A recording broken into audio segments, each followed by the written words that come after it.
Assalamualaikum warahmatullahi wabarakatuh. Alhamdulillah alladzi bi ni'matihi tatimmus sholihat. Teman-teman sekalian, mari kita renungkan bersama-sama sudah berapa banyak Ramadan lalu yang Allah Subhanahu wa taala berikan sebagai peluang emas kepada kita, namun kita lalaikan. Banyak di antara kita yang menghabiskan Ramadan hanya karena ikut-ikutan, hanya karena lingkungannya puasa, orang tuanya puasa, atau mungkin lembaga pendidikannya menyuruh siswa-siswinya untuk berpuasa. Dari kita kebanyakan hanya ingin ikut euforianya saja. Wahai teman-teman, sadarkah kita seberapa penting Ramadan bagi kita? Ramadan itu sangat penting, kawan-kawan. Karena Ramadan adalah puncak seorang muslim mengikuti pelatihan, perbaikan, peningkatan skill dari segi spiritual.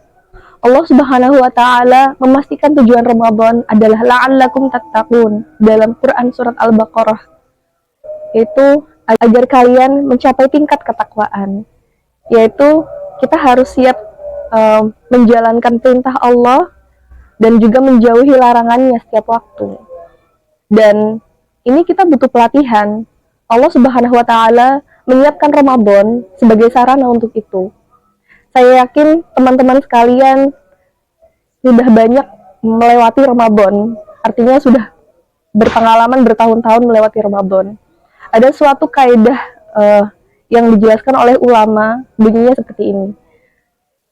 Seringnya berinteraksi dapat mematikan sensitivitas. Jadi seringnya berinteraksi itu dapat membuat kita jadi terasa biasa-biasa saja, artinya tidak terharu lagi. Contohnya, di hari pertama sampai dengan hari ke-10, anak-anak atau mungkin orang dewasa itu penuh di masjid. Tapi setelahnya atau mungkin mendekati Lebaran, masjid itu kan sepi. Jadi kebanyakan di antara kita hanya mengikuti euforia di awal saja. Dan mungkin karena memang kita sudah terbiasa melalui Ramadan sebelumnya, jadi semuanya terasa biasa-biasa saja. Hanya ada euforia di awal saja seperti itu. Saya jelaskan tadi mengenai kaidah yang diucapkan oleh ulama mengenai sensitivitas tadi, itu bahaya juga jika itu terjadi pada Ramadan. Karena kita sudah sering bertemu dengan Ramadan, akhirnya kita menjadi tidak sensitif lagi. Semuanya terasa biasa-biasa saja, seperti fenomena tahunan saja. Ini bahaya, tapi ada lagi yang lebih bahaya. Kebanyakan di antara kita melihat Ramadan hanya dari satu sisi saja. Contohnya seperti ini. Kita melihat apa sih yang terlintak di benak kita ketika kita mendengar kata Ramadan? Bulan apa? Bulan penuh rahmat, bulan penuh berkah, bulan penuh ampunan. Padahal ada lagi loh yang ini. Pokoknya kita nggak bisa mandang Ramadan dari segi enak-enaknya saja ya. Ada lagi. Apabila kita tidak memanfaatkan Ramadan dengan sebaik mungkin, itu bisa menjadi mimpi buruk kita pada hari kiamat kelak.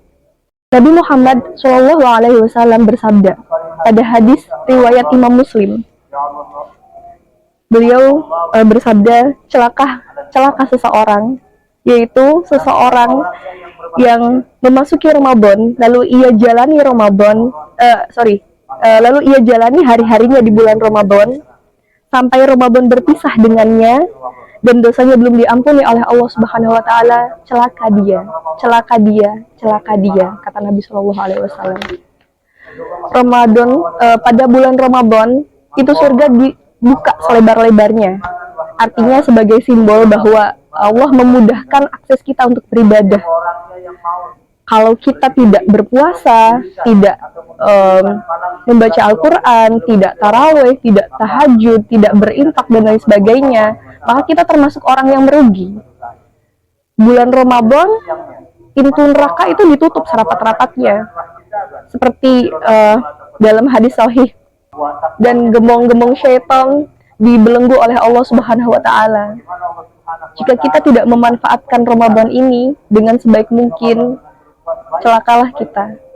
Jadi mari kita manfaatkan Ramadan ini dengan sebaik mungkin, dengan melakukan kegiatan-kegiatan positif dan menjauhi larangannya tentunya. Mari bersama-sama kita memperbaiki diri pada bulan ini. Mungkin itu saja yang dapat saya sampaikan. Terima kasih, kurang lebihnya mohon maaf. Wassalamualaikum warahmatullahi wabarakatuh.